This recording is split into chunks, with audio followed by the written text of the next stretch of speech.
राधिका बरसाने वारी की जय। राधे राधे। आज हम जानेंगे कि ठाकुर जी को स्नान कराकर जो स्नान का जल होता है उसका क्या करना चाहिए, उसे किस प्रकार उपयोग में लिया जाए। जो भक्त ठाकुर जी की पूजा में नए नए आए हैं या जिन्होंने अभी अभी ठाकुर जी को घर में लाया है, ठाकुर जी की पूजा विधि नहीं जानते और अक्सर ठाकुर जी को स्नान कराने के बाद स्नान के जल का क्या किया जाए इस बारे में कंफ्यूज हो जाते हैं, उनके लिए यह वीडियो बहुत लाभकारी सिद्ध होगी। आशा करती हूँ कि आप इस वीडियो से स्वयं भी लाभ और सुख पाएंगे और इसे आगे शेयर कर कर औरों को भी इस बारे में जानकारी देंगे।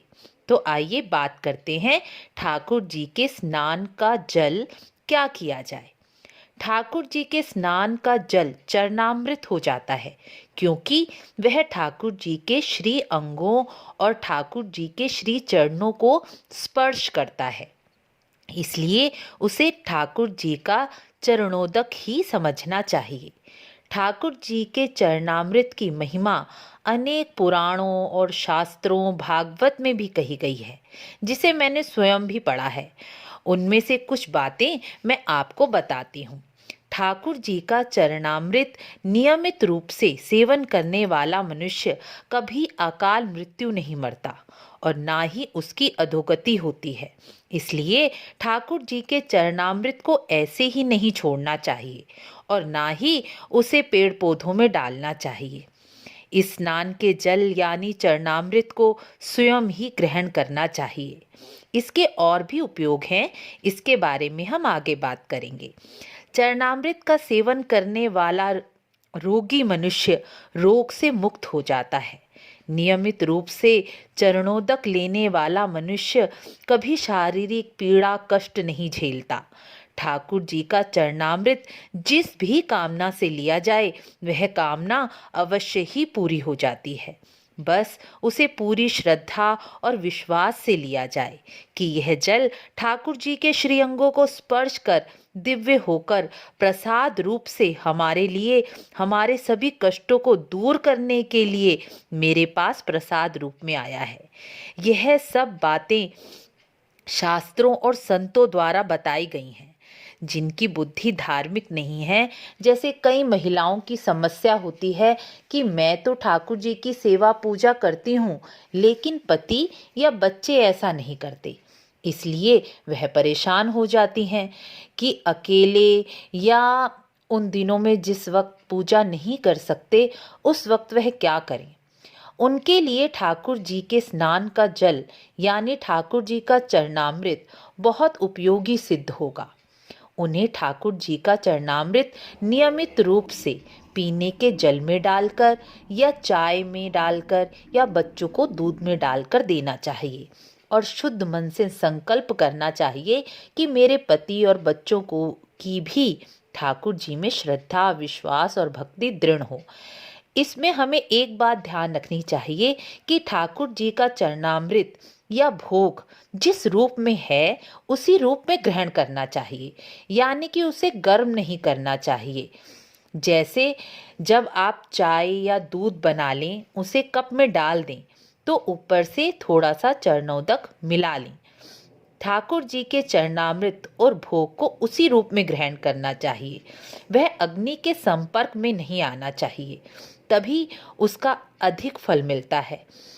ऐसा करने से यदि उसे अग्नि के संपर्क में लाया जाए तो उसके दिव्य गुणों में थोड़ी कमी आ जाती है। यह प्रक्रिया लंबी है, 1 या 2 महीने करके छोड़ दें या कुछ नहीं हो रहा ऐसा मान लें तो ऐसा नहीं करना चाहिए, क्योंकि मनुष्य की बुद्धि अनेक जन्मों से संसार के विषय विकारों में रमी है और उसको दोबारा भगवत बुद्धि में बदलने के लिए भी लंबा समय चाहिए। इस लंबी प्रक्रिया के दौरान ही धीरे धीरे मनुष्य की बुद्धि भगवत भाव में बदलेगी और इस प्रक्रिया में ना तो आपका कोई धन खर्च होता है और ना ही अधिक समय और ना ही इसमें कोई नुकसान है। बस ठाकुर जी को स्नान कराकर वह जल उन सबको देना है जिनकी बुद्धि आप चाहती हैं कि धार्मिक हो जाए।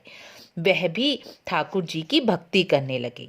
जिन घरों में आए दिन झगड़ा या क्लेश होता है, छोटी छोटी बात पर बहस या लड़ाई हो जाती है, उन्हें ठाकुर जी का चरणोदक घर के सभी कोनों में छिड़कना चाहिए। इससे घर की नेगेटिविटी समाप्त हो जाती है। आपने अक्सर मंदिरों में भी आरती के बाद पंडित जी को भक्तों के ऊपर जल छिड़कते देखा होगा। यह चरणामृत ही होता है, जिसके अपने ऊपर पड़ने के बाद हम अच्छा पॉजिटिव महसूस करते हैं और उछल उछल कर उसे लेते भी हैं। मैंने भी कई मंदिरों में ऐसा देखा है। उसी प्रकार हमें इस चरणामृत को भी घर में छिड़कना चाहिए। ठाकुर जी का चरणामृत अनेक प्रकार के असंभव कार्य को भी सुलभ कर देता है। यदि ठाकुर जी के स्नान का जल जैसा है वैसा ही ग्रहण कर लिया जाए तो रोगी लंबे रोग से ग्रस्त होते हुए भी उस रोग से मुक्त हो जाता है। साधारण दिनों में तो ठाकुर जी को गंगा जल, मिश्रित जल या घर में जो पीने का पानी का जल होता है उसी से स्नान कराना चाहिए। लेकिन जब पर्व के दिन हों, जैसे पूर्णिमा, अमावस्या, संक्रांति, एकादशी, दीपावली या होली, महापर्व जिसे कहते हैं, उन दिनों में ठाकुर जी को दूध या पंचामृत से स्नान कराना विशेष लाभकारी और शुभ माना गया है। इन दिनों में ठाकुर जी को दूध या पंचामृत से स्नान कराकर वह पंचामृत स्वयं ग्रहण करने से कुंडली में बैठा खराब चंद्रमा, सूर्य शुभ फलदायी बन जाते हैं, अर्थात अपने खराब फल को छोड़ देते हैं। आज की वीडियो में इतना ही। यदि आप चाहते हैं कि राधा रानी के स्नान का जल का क्या करना चाहिए या उनकी सेवा पूजा कैसी करनी चाहिए तो कमेंट में राधे राधे अवश्य लिखें, क्योंकि बिना राधा रानी के ठाकुर जी की सेवा पूजा सब अधूरी है। जिस प्रकार राम जी की पूजा सीता जी के बगैर नहीं होती, महादेव की पूजा पार्वती जी के बगैर नहीं होती और विष्णु की पूजा माँ लक्ष्मी के बिना अधूरी है, उसी प्रकार ठाकुर जी की सेवा पूजा बिना राधा रानी के अधूरी है। जिस प्रकार पति पत्नी दोनों मिलकर जोड़ी बनते हैं, उसी प्रकार ठाकुर जी और राधा रानी दोनों मिलकर जुगल जोड़ी सरकार बनते हैं और तभी ठाकुर जी की सेवा पूजा का पूरा पूरा फल प्राप्त होता है। वीडियो को लाइक, शेयर, सब्सक्राइब अवश्य करें। राधे राधे।